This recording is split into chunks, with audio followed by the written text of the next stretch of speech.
I'll never forget, man, Rick James used to tell me that I would tell this story. I was with him a couple of nights before he passed away.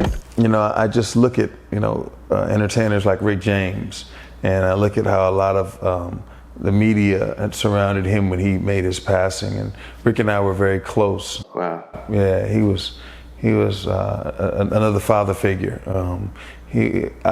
Please expound upon that, Rick James as a father figure. Well, I like to say I was his illegitimate godson. Okay. And what I can be an illegitimate godson is because that's not who my parents wanted to be my godfather, but he didn't give a damn because he was Rick James. Right. And Rick claimed me. And he just taught me so much, man. He taught me so much about the industry. He taught me so much about music. He taught me so much about life.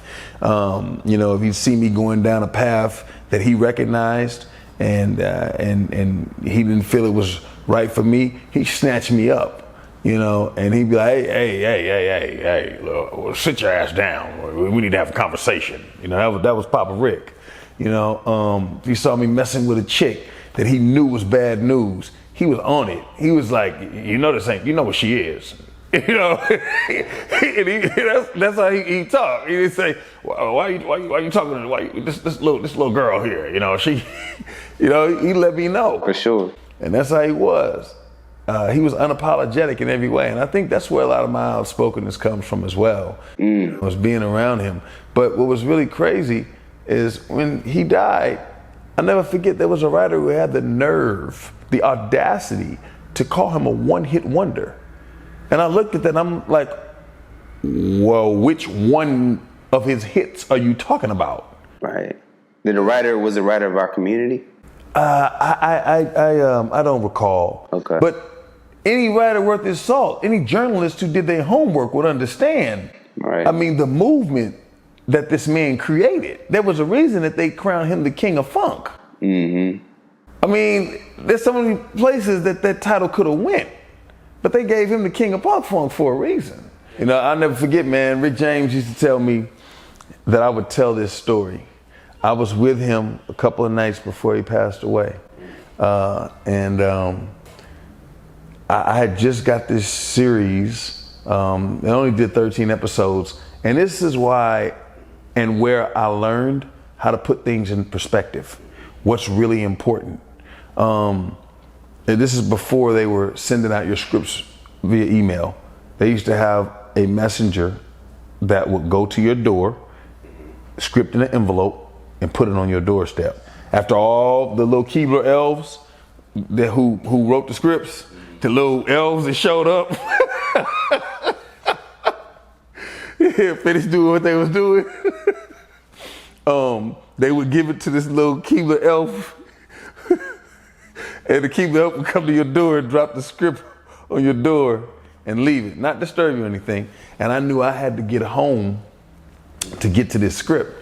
And Rick said to me, don't leave. He said, just hang out, man, let's talk. He was telling me that night about the session he did with the Temptations when he brought the Temptations back. It was a song called Standing on the Top. Okay. And it was when he brought all the Temptations together. It was the only time that all of them had been together. David Ruffin was with Dennis Edwards and Paul, Melvin, Otis, and Eddie Kendricks. If you go back and listen to the records, it was six. It was all of them, six of them.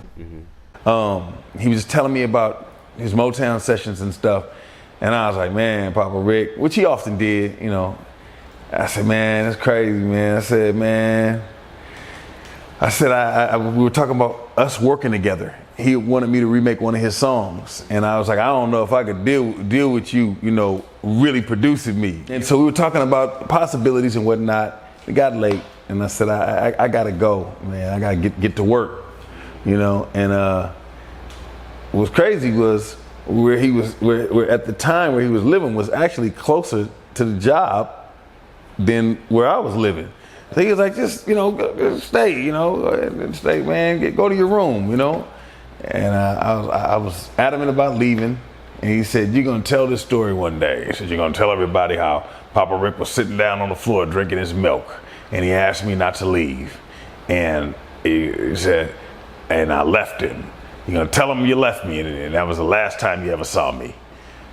Like, yo, man, shut up, man. What the hell are you talking about, man? What's wrong with you? I kissed him on his forehead, told him I loved him, and that was the last time I saw him. What do you think he represented for our culture?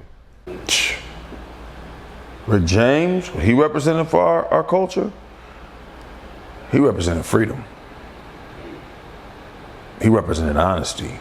That sketch that Chappelle did, that Dave Chappelle, how accurate was that for someone that wasn't around? That was pretty accurate. Rick used to tear up Eddie's shit quite often. I was around Really? a couple times. Him tearing up. You remember a particular moment? Oh man, God.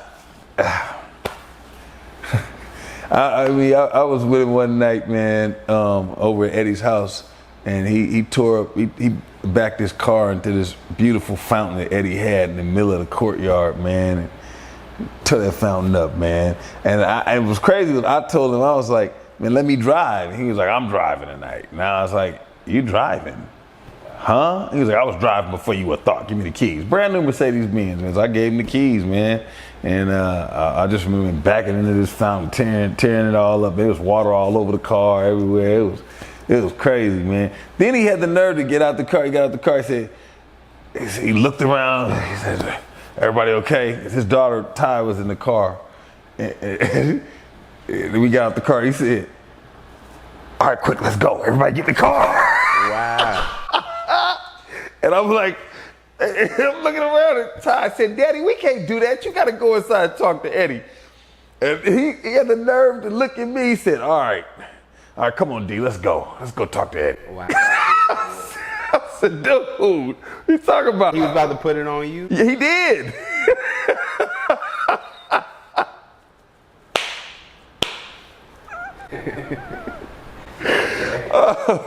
And what was the conversation with Eddie? Oh, man. Eddie told me he was going to shoot him in his good leg. He had enough. He told me to make sure I drove. And I said, man, I'm sorry, man.